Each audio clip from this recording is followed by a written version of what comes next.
بسم اللہ الرحمن الرحیم۔ آج 29 اکتوبر 2024 ہے۔ اللہ کی توفیق، فضل اور خاص مہربانی سے اس وقت مسجد قباء کے باہر موجود ہوں۔ یہ مسجد قباء ہے۔ یہاں پہ نوافل پڑھنے کے بارے میں اللہ کے نبی صلی اللہ علیہ وسلم نے فرمایا کہ جو بندہ یہاں پہ 2 نفل پڑھتا ہے تو اس کو عمرے کا ثواب ملتا ہے۔ یہاں پہ 2-3 زیارات بتانی مقصود ہیں، دکھانی مقصود ہیں۔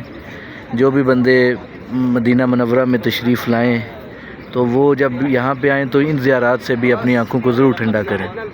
یہ مسجد قباء اور یہ اس کے قبلے والی سائیڈ ہے۔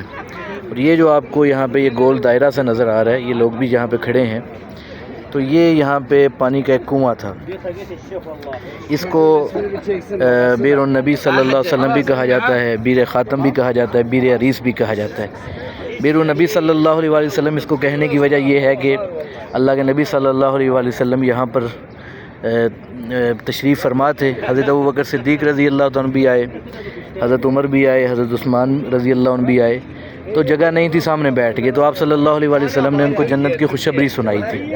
اس وجہ سے اس کو بیر النبی صلی اللہ علیہ وسلم بھی کہا جاتا ہے، اس کو بیر عریس بھی کہا جاتا ہے، بیر خاتم بھی کہا جاتا ہے۔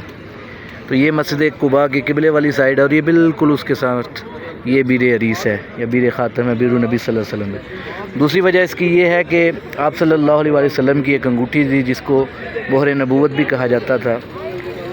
تو وہ جو انگوٹھی ہے وہ جب آپ صلی اللہ علیہ وسلم کی وفات ہوئی تو سیدہ عائشہ رضی اللہ عنہ کے پاس چلی گئی۔ پھر جب حضرت صدیق اکبر رضی اللہ عنہ خلیفہ بنے تو وہ انگوٹھی جو ہے وہ ان کے پاس چلی گئی۔ جب آپ کی وفات ہوئی تو پھر وہ انگوٹھی جو ہے وہ حضرت عمر رضی اللہ عنہ کے پاس چلی گئی۔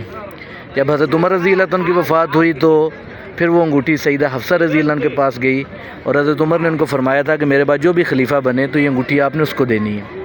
تو حضرت عثمان غنی رضی اللہ عنہ خلیفہ بنے، وہ انگوٹھی ان کو دی گئی، تو ان سے وہ انگوٹھی جو ہے وہ اس کنویں کے اندر گر گئی۔ یہ جو بیر عریس ہے، یہ جو گول سا دائرہ نظر آ رہا ہے، یہاں پہ کنواں تھا، تو یہاں پہ وہ انگوٹھی گر گئی۔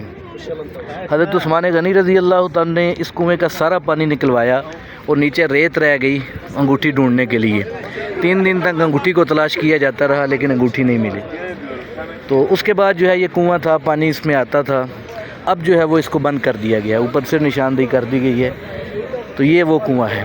دوسری جگہ جو دکھانی مقصود ہے، یہ بھی قبلے کی طرف ہی ہے۔ یہاں پہ ویسے تو ان جگہ کے اوپر یہ صحابہ کے مکانات تھے، لیکن اب ان کو شہید کر کے یہ جگہ برابر کر دی گئی ہے۔ اور یہ جو جگہ ہے یہاں پہ قبرستان تھا اور صحابہ رضوان اللہ اجمعین کی قبریں بھی تھیں، اب یہ جگہ بھی برابر کر دی گئی ہے۔ تو یہاں پہ 2 صحابہ کے مکانات تھے جن کی نشاندہی کی گئی ہے۔ یہ بورڈ بھی لگا ہوا ہے، جہاں پہ آنے والے ان کو دیکھ بھی سکتے ہیں۔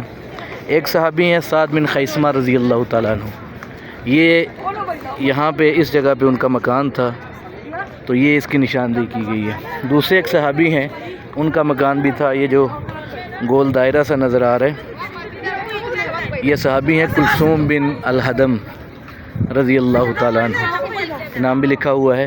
تو یہ جو جگہ ہے، یہ جو گول سا دائرہ ہے، تو یہاں پہ ان صحابی کا مکان تھا۔